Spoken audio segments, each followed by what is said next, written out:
falando do Skyline Plot, que é essa estimativa de tamanho efetivo ao longo do tempo. Agora eu não vou chegar lá. Mas o que essa metodologia faz de fato? Então, ela utiliza a teoria da coalescência, ele calcula a probabilidade que os alelos que você amostra hoje de coalescência ancestral comum no passado. Porém, cada evento coalescente, então imagine que eu tenho dois alelos, eles fundam no ancestral comum, num tempo X do passado. Toda vez que há um evento de coalescência, ele estima para mim o tamanho efetivo da população. Então imagine que eu tinha uma população de 10, coalesceu, ela vai cair para 9, e assim por diante. E aí, cada vez que ele estima, eu consigo ver esse tamanho efetivo, essa variação do tamanho efetivo da população ao longo do tempo. Então eu vou ter um gráfico, onde aqui, nesse eixo eu vou ter o tempo, e aqui eu vou ter o tamanho efetivo da população. Então lá nos papers você vê um gráfico parecido com isso. E o que isso permite que eu consiga inferir?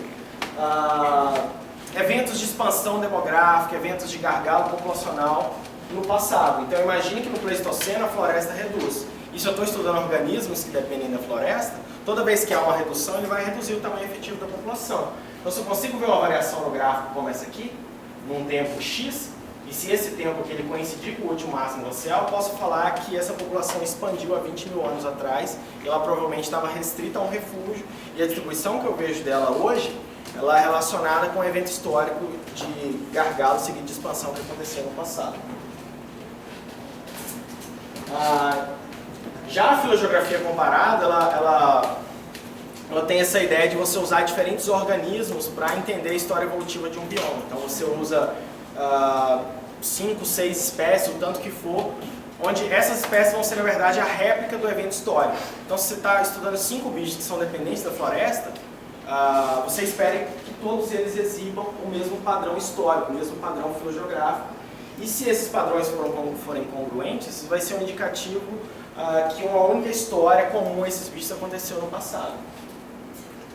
Então, ela vai buscar padrões congruentes em diferentes táxons. Ela tem esse objetivo de tentar entender a diversificação de uma biota, de uma determinada área, e esses táxons, então, seriam essas réplicas da sua história. Então, aqui um exemplo com esses sapos aqui lá da Guiana. Então, esse autor ele usou 12 espécies de sapo, e ele encontrou evidências para múltiplos refúgios. Então, você pode observar que essas áreazinhas aqui seriam distribuições históricas, onde ele feriu com base na diversidade genética. Ele achou sinais de expansão, como eu mostrei ele por Skyline Plot, por outra estimativa, onde ele consegue inferir que essa população sofreu um gargalo seguido de expansão. Já a filogeografia estatística, ela é uma metodologia bem recente, ela ganhou popularidade nos últimos 5 anos, provavelmente. Ela se baseia em inferências de modelos estatísticos onde permite fazer testes históricos. Então, por exemplo, eu sei na Mata Atlântica, com base em registros de pólen, que algumas regiões elas foram menos florestadas no último máximo glacial que hoje. Então, isso é um indicativo para mim que há 20 mil anos a floresta era menor. Então, eu consigo desenhar um modelo histórico de uma população que sofreu um gargalo há 20 mil anos atrás e expandiu em um modelo. E esse modelo é baseado em coalescência. Então, eu realizo simulações de coalescência. Ele simula para mim uma população coalescendo para o passado com essas características. Quando chegar a 20 mil anos, essa população reduz a um tamanho menor do que era hoje. Isso gera para mim uma distribuição nula. Então eu vou lá, crio esse cenário, simulo isso e gero 1.000, 10 mil réplicas disso. E aí eu vou tentar ver qual a probabilidade do valor que eu estou observando no táxon que eu estou estudando de se ajustar àquele modelo. Então eu simulo um modelo onde teve um refúgio, um modelo onde teve um refúgio com 2 populações e um modelo onde foi estável a população. E eu vejo qual a probabilidade do meu dado se ajustar nesses modelos, por um teste de hipótese 5. Vejo qual a probabilidade desse valor observado de uma estatística X, que eu medi da espécie, cair nessa distribuição simulada. Nesse caso aqui eu rejeito o modelo porque o valor esperado saiu muito fora da distribuição simulada. Em palavras rápidas, filogeografia estatística é assim. Aqui tem um exemplo desse estudo, usando a filogeografia estatística, para um bicho da América do Norte, uma cita. E aí os autores estavam interessados em ver se a população que ele vê hoje, dessa espécie, ela era oriunda de um único refúgio ou de 2 refúgios distintos. E ele foi e simulou a população ancestral dividindo em 2 populações, com a expansão a partir de 2 refúgios, então você tinha um ancestral e depois a população expandiu, ou um único refúgio expandindo a partir de uma única população ancestral. Ele foi lá, simula isso por coalescência e você estima faz estimativas de estatísticas sumárias, que são medidas que medem a diversidade genética da sua sequência, então número de mutações, número de haplótipos, diversidade de nucleotídeos, e aí você compara isso com os dados reais, os dados observados. E ele encontrou aqui, essa linha mostra o valor observado dele, e os gráficozinhos aqui mostram a simulação. Então, ele achou que o valor observado dele cai na distribuição onde teria sido originado por um único refúgio, e aí você consegue falar que essa população expandiu de um único lugar, de uma única população ancestral, para o que está vendo hoje. Uma outra metodologia que tem sido incorporada na filogeografia são essas análises de paleomodelagem que vocês viram anteriormente aí, com as preguiças, com os jacarés. Isso tem sido usado bastante na filogeografia, então você tem a distribuição do seu bicho hoje e você tem essas layers de como era o clima há 20 mil anos atrás ou há 120 mil anos atrás, e você faz essa paleomodelagem e observa se o seu padrão o seu padrão filogeográfico, o seu padrão em uma árvore ou uma rede haplótica, ele é congruente do que era aquela distribuição no passado. Então você vai lá, obtém essas camadas ambientais, pontos de ocorrência da espécie, aplica um algoritmo de modelagem que você tem disponível. Você tem a estimativa do bicho para hoje, para o presente, e faz essa estimativa para o passado. E aqui você consegue observar se a distribuição mudou do que ela é hoje, se ela reduziu, se no passado ela era menor do que é hoje, você pode fazer inferências sobre expansão demográfica, ou se ela dividiu em duas populações, e isso mostra uma estruturação populacional que você está observando, e assim por diante. Aí aqui um exemplo desse estudo na Mata Atlântica, com sapos. Então, os autores aqui fizeram a modelagem de nicho para o último máximo glacial, e eles encontraram que em preto aqui são as áreas estáveis no último máximo glacial, e eles acharam bastante congruência para algumas dessas espécies com essa área. Então eles observaram a diversidade genética muito maior nas áreas onde eram os refúgios, de fato, as áreas estáveis, do que nas áreas nas áreas onde eles não recuperaram o refúgio no último máximo glacial. E isso é um indicativo que provavelmente essa região que tem menos diversidade, ela foi uma posterior expansão ou colonização dessas áreas. Bom, e aí entrando agora na aplicação da filogeografia, eu vou mostrar um pouquinho dos dados do meu doutorado, parte do meu doutorado de fato, que é um estudo com alguns táxons de pássaros da Mata Atlântica que a gente analisou com o objetivo de tentar entender a história evolutiva da Mata Atlântica.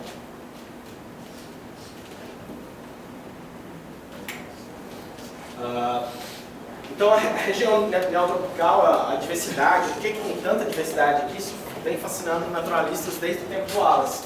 O Wallace, quando ele esteve aqui na Amazônia, em 1800 e alguma coisa, ele observou macacos lá na Amazônia e aquilo já começou a fascinar ele, por que algumas espécies se distribuíam numa margem do rio e não na outra, e no outro lado do rio ele encontrava outra espécie.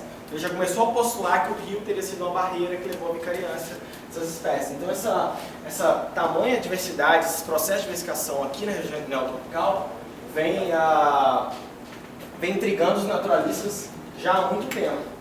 E existe uma questão de por que tem tanta biodiversidade no neotrópico, né? Por que aqui tem tanta biodiversidade comparado com outras regiões? E alguns processos já foram evocados para tentar explicar isso. E é interessante que os dados genéticos eles te permitem testar algum desses processos, principalmente ao nível populacional aqui, num contexto filogeográfico. Eu vou mostrar aqui rapidamente dois processos, como que a gente identificaria isso ao nível genético. Primeiro, a hipótese dos refúgios. Eu não vou entrar no mérito aqui de discutir as hipóteses, mas é interessante, se você analisa uma espécie, você tem predições de como seria o padrão de diversidade genética daquela espécie se ela tiver evoluído num cenário de refúgio florestal. Então ela vai apresentar a estrutura genética com contato secundário, porque você tinha refúgios no passado, em pequenas porções de floresta, e com o passar do tempo, essa glaciação acabou. Essa floresta expandiu, a espécie caminhou com ela, e as populações que evoluíram nesse refúgio, hoje elas vão estar em contato secundário, porque não existe mais a barreira histórica que existiu. Além disso, a datação da divergência, que a gente consegue datar quando foi esse evento de vicariância, ele vai ter que ser congruente com os máximos glaciais, eles têm que ter uma congruência temporal com o tempo da divergência e a glaciação. E além disso, a gente consegue observar sinais de expansão demográfica ao nível de DNA. Então, se a gente conseguir observar essas três coisas, seria um indicativo do que levou à diversificação daquele grupo, seriam os refúgios. Uma outra hipótese que existe aqui para para a região neotropical é a hipótese de rios como barreira ou de tectonismo. Surgiu uma montanha e aquilo serviu de barreira para separar duas populações ou duas espécies. E aí, isso também a gente tem algumas predições genéticas para assumir essa hipótese. Então, a primeira delas seria uma estrutura genética com populações delimitadas ali pelo rio ou pela cadeia de montanhas. A datação da divergência ela tem que ser congruente com a idade da montanha do rio, quando a gente tem esse dado disponível. Em alguns casos, a gente não tem isso disponível. E a gente vai achar uma ausência de expansão demográfica, que seria o contrário de cá. Porque se você não tiver indicativo nenhum que a população reduziu, então você não tem por que achar um sinal de expansão demográfica. Bom, e para a Mata Atlântica, alguns estudos já foram publicados até o momento, existem alguns dados sobre isso. E é interessante que eles têm mostrado, alguns deles, papel de rio e outros, papel de refúgio florestal. Então, como que tem disponível na literatura, você tem evidência tanto de paleopalimnologia quanto de modelagem de nicho ecológico que os refúgios tiveram grande implicação na diversificação da Mata Atlântica. Poucas exceções mostram o papel do rio e alguns estudos recentes têm refutado o rio como o processo que levou à diversificação dos táxons ou da diversidade genética que a gente vê hoje na Mata Atlântica. Então aqui tem alguns dados com pólen mostrando que durante o Pleistoceno você teve um domínio de pólen de gramíneas e redução de pólen de árvores, mostrando que nesse período você teve uma redução das florestas e expansão de áreas abertas. E existe um modelo proposto por Carnaval e Moritz em 2008, onde mostra que você tem dois grandes refúgios na Mata Atlântica, para o último máximo glacial. Então, esse aqui é uma modelagem nicho, que vocês já viram anteriormente na palestra anterior, e mostrando que essas áreas em preto aqui são áreas estáveis, onde a floresta existiu durante o Pleistoceno. Então você tem uma grande área estável ao norte do Rio Doce, que seria o Refúgio Bahia, uma outra área menor aqui ao norte do São Francisco, que seria o Refúgio Pernambuco, e ao sul do Rio Doce você não tem uma estabilidade de floresta, você tem uma redução de áreas estáveis. Isso provavelmente indica uma extinção de espécies nessa região, ou de populações, ou uma redução drástica no tamanho efetivo da população. Provavelmente ou foi extinto ou sobrou populações ali com um tamanho muito pequeno e isso reduziu a diversidade genética. Alguns estudos já foram publicados até o momento para a Mata Atlântica e eles revelam alguns padrões filogeográficos interessantes. Eles mostram algumas congruências e incongruências, então essa congruência não é total. Você tem estudos, a primeira coisa é que tem 3 barreiras filogeográficas ao longo da Mata Atlântica, que são congruentes para alguns grupos. Então essas barreiras seriam o que de fato? Eu teria populações, opa, já esquecendo, tá vendo? Bem lembrado. Você tem, deixa eu voltar aqui. Muito bem. Você tem, imagina uma filogenia que você vai ter clados associados com cada uma dessas regiões. Então, uma espécie que possui as 3 quebras, eu teria 4 clados aqui, ou 4 filogrupos associados com cada uma dessas regiões. E aí, quando os estudos foram sendo feitos, eu fiz uma compilação desses dados, tem coisa mais recente que foi publicada atualmente, mas você tem espécies que mostram somente uma dessas quebras, essa quebra aqui mais ao sul de São Paulo, ao passo que você tem espécies que mostram as 2 quebras filogeográficas, então com 3 clados aqui, e você tem espécies que mostram as 3 quebras filogeográficas, os 4 seriam 4 clados, e além disso tem espécies que mostram muito mais estrutura do que essas daqui. Então isso aqui seriam padrões gerais, que são congruentes para algumas espécies, porém algumas delas ainda mostram muito mais estrutura do que existe. E isso de fato reflete para mim uma heterogeneidade espacial, ou seja, nem todas as espécies existe o mesmo padrão de estrutura genética. E aí quando eu olho para o tempo de vicariância dessas populações ou dessas linhagens, eu vejo que também não há uma congruência temporal. Ao passo que algumas espécies divergiram no Pleistoceno e outras divergiram no Plioceno. Então mostrando que essa diversificação ela não foi em um único momento do tempo e ela não foi... o evento histórico não afetou todas as espécies de forma similar. Então se foi um refúgio, eu tive espécies que eram muito mais permissíveis a cruzar aquela área com menor cobertura florestal ou com menos umidade, teve espécies que eram muito mais dependentes de regiões úmidas e não cruzavam essas regiões. E aí, com isso, surgiu algumas questões durante o meu doutorado. Será que as espécies... então, eu selecionei algumas espécies de aves para poder testar essas ideias. Então, será que as espécies que eu estava selecionando, elas iam apresentar os mesmos padrões que já tinham sido observados no bioma? E quais processos moldou a diversidade genética que eu estou vendo hoje nessas espécies? Então, se tinha estrutura ou não, se tinha sinal de expansão demográfica. E o que poderia explicar possíveis congruências ou incongruências nos meus resultados e nas coisas que já existiam na literatura. Então, eu selecionei alguns táxons. O primeiro dele foi essa espécie de passarinho aqui, Basileuthrus leucoblepharus. Ele tem essa distribuição aqui mais ao sul da Mata Atlântica. Ele chega a algumas matas de galeria aqui no Uruguai. E é um bicho associado a clima frio. Então, aqui no norte ele só vai ocorrer acima de 700 metros e no sul ele chega quase que ao nível do mar. Veio sair um trabalho desse estudo da gente ano passado. E é interessante que essa espécie pegou e mostrou para mim um padrão completamente diferente do que já existia na literatura.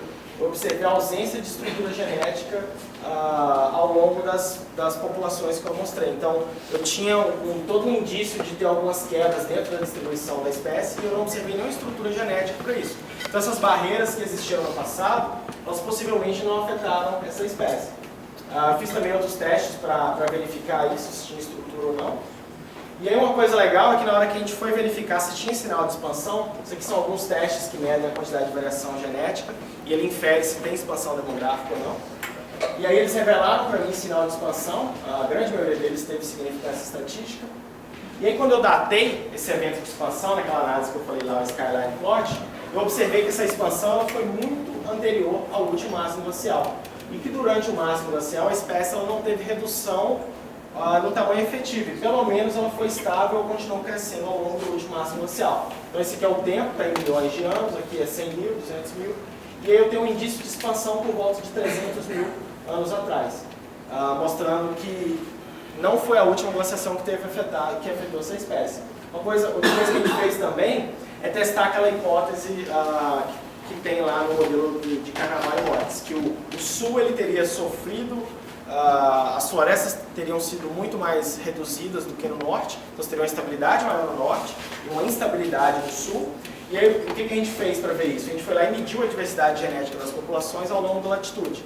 E aí você espera que regiões estáveis, onde foi o refúgio, elas teriam mais diversidade genética do que regiões onde a floresta foi banida ou foi reduzida em pequenos fragmentos. E ele observou completamente o contrário. O sul ele tinha muito mais diversidade genética do que o norte. Você observa aqui pela latitude, as latitudes mais ao sul elas têm muito mais diversidade genética do que as latitudes mais ao norte, mostrando que para essa espécie aquele modelo não se aplica. E uma coisa interessante é que é um bicho que ele tolera clima frio, então provavelmente as florestas que existiram ali foram suscetíveis para que essa espécie ocorresse. Ela não foi tão...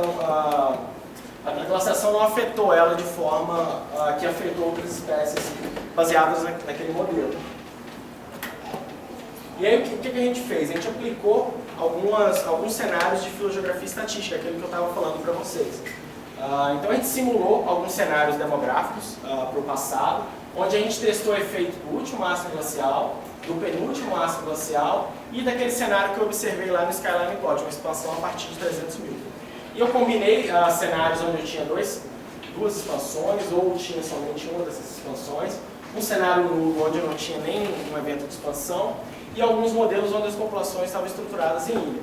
E aí quando a gente fez o teste de hipótese para esses cenários, a gente rejeitou todos onde tinha um sinal de expansão no último máximo glacial, ou seja, a população teria reduzido, passado com um gargalo expandido naquele máximo glacial, porém não rejeitou glaciações anteriores, a do penúltimo máximo glacial, que é por volta de 100 até 130 mil anos, e a simulação com base lá no Skyline Plot. Mas o que isso mostrou de fato é que o último máximo glacial não afetou essa espécie, mostrando que esses eventos históricos não afetaram todas as espécies da mesma forma. Então, provavelmente a ecologia do bicho, quanto que ele tolera de frio, de clima, pode ajuda a gente a entender o que aconteceu com ele de fato no passado. Outro bicho que eu estudei foi esse passarinho aqui. Ele ocorre desde o norte do Rio Grande do Sul, vem até aqui em Minas Gerais, com a população que junta na Bahia. É um bicho que ele tem um nicho um pouquinho diferente daquele, ele é um bicho mais de floresta, mais ombrófila densa, então ele precisa de bastante umidade para viver. E aí, quando a gente olhou o padrão de estrutura genética dele, ele já exibiu um padrão diferente de basileutros, porém similar àquele da literatura. Com estrutura genética, eu tenho um grande filogrupo aqui do sul e um filogrupo aqui do norte, ao norte do rio Jequitinhonha. E nessa região aqui, que na literatura indica como distribuição da espécie, eu tive coletando aqui, eu não encontrei o bicho aqui, então provavelmente ou ele não ocorre de fato, ou ele já foi extinto, porque quase não sobrou uma Tombrophilidense aqui. Mas de fato mostrando que essa espécie tem 2 clados, e eles têm pouquíssima divergência, se dá menos de 1%, espécies normalmente apresentam 2% de divergência. E quando a gente olha o DNA nuclear, não tem estrutura, então mostrando que em diversificações recentes, o DNA nuclear ele mostra para mim essa estrutura, sendo que o DNA nuclear não mostra. E aí quando eu combinei esses diferentes genes para inferir a história demográfica da espécie, eu encontrei evidência de expansão na população do sul, porém ausência de expansão na população do norte, embora esse aqui não tenha um poder estatístico tão alto devido ao tamanho da minha amostra. Mas interessante que já nesse caso aqui, ele se ajusta um pouco àquele modelo Carnaval-Moritz, onde eu teria um sinal de expansão muito forte no sul e uma estabilidade e uma maior diversidade genética no norte. No caso da expansão demográfica, eu tenho uma expansão aqui que é no último máximo glacial, por volta de 20 mil anos. E aí, quando eu datei a vicariância, quando que essas populações divergiram, essa divergência aconteceu aqui por volta do Pleistoceno, usando aquele modelo lá de isolamento com migração. E eu consigo estimar o fluxo gênico ao longo do processo de divergência entre as espécies, entre essas populações, desculpa. E ele foi muito baixo, quase próximo de zero aqui, então mostrando que elas quase não trocaram fluxo gênico, é um indicativo de que aquela população lá do norte seja uma população isolada mesmo, de fato, uma população de junho. E uma coisa legal é que eu fui olhar se esses 2 clados estavam em nichos climáticos diferentes. Então a gente sabe que a Mata Atlântica não é homogênea, ela varia ao longo de latitude, e aí vai variar a precipitação, umidade, altitude. E aí o que eu fiz? Eu peguei dados de coleção desses bichos, a coleção lá de São Paulo, no museu e coisas, e dados de coleção que estão disponíveis na internet, extraí as variáveis climáticas desse ponto, então usando aquelas variáveis de precipitação e temperatura do bioclim. Fiz uma análise multivariada disso para ver se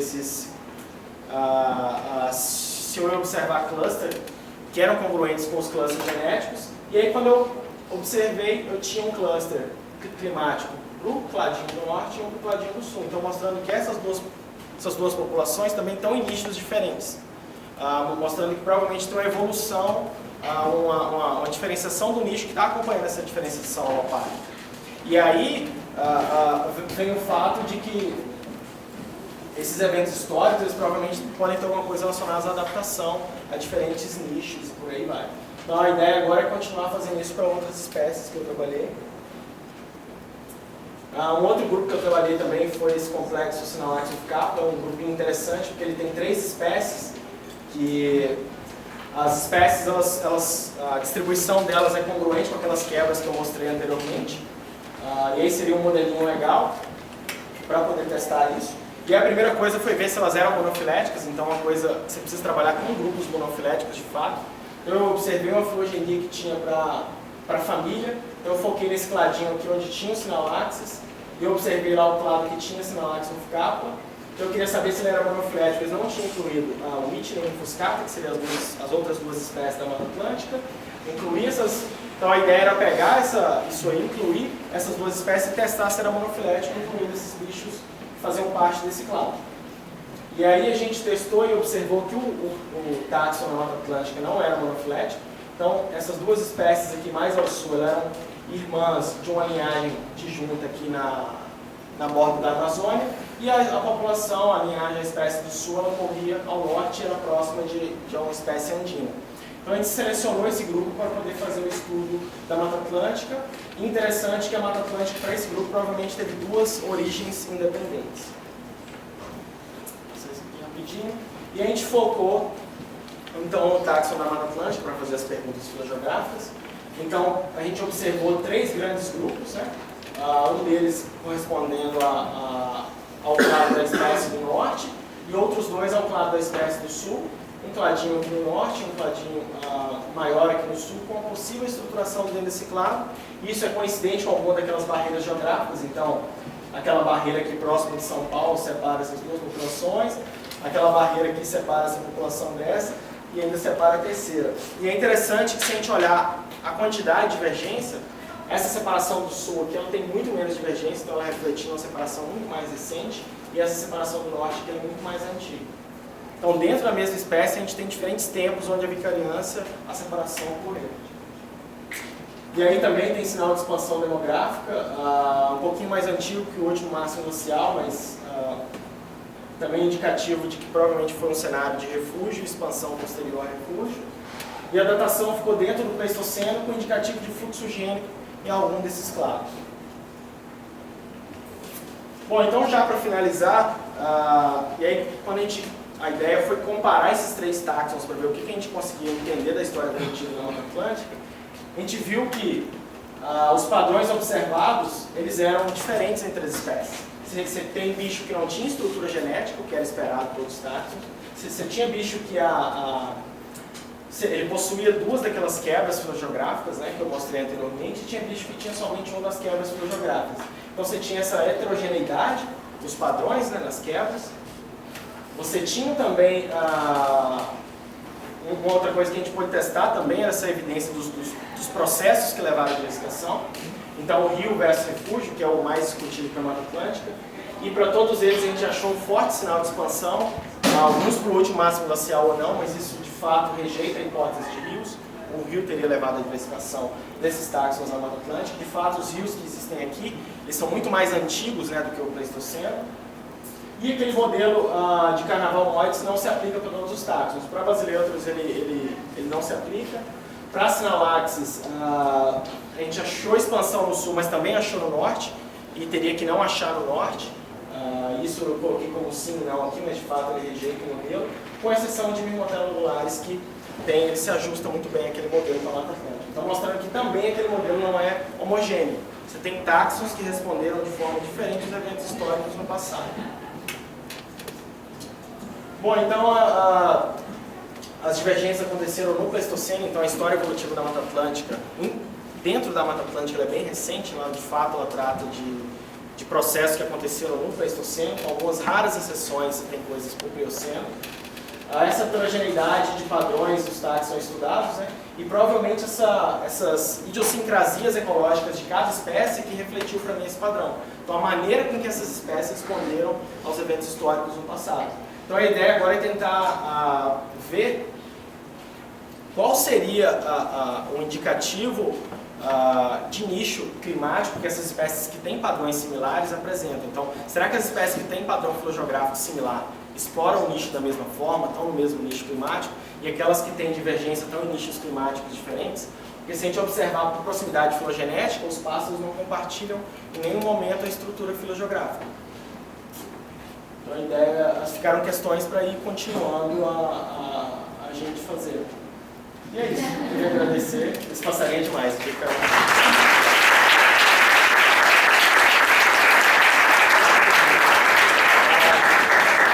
meu contato, eu estou ficando lá no museu, antes de entrar na porta do museu, naquela porta de vidro, uma salinha à esquerda, então se alguém tiver interesse em fazer estágio, trabalhar com filogeografia, aí eu não trabalho só com filogeografia de passarinho, tem filogeografia de outros grupos, também eu trabalhei com abelha. Enfim, é um pouco parecido com a macroecologia, a gente consegue aplicar esses métodos para diferentes táxons.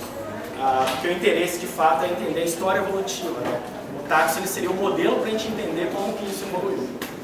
Então é isso. Vou passar.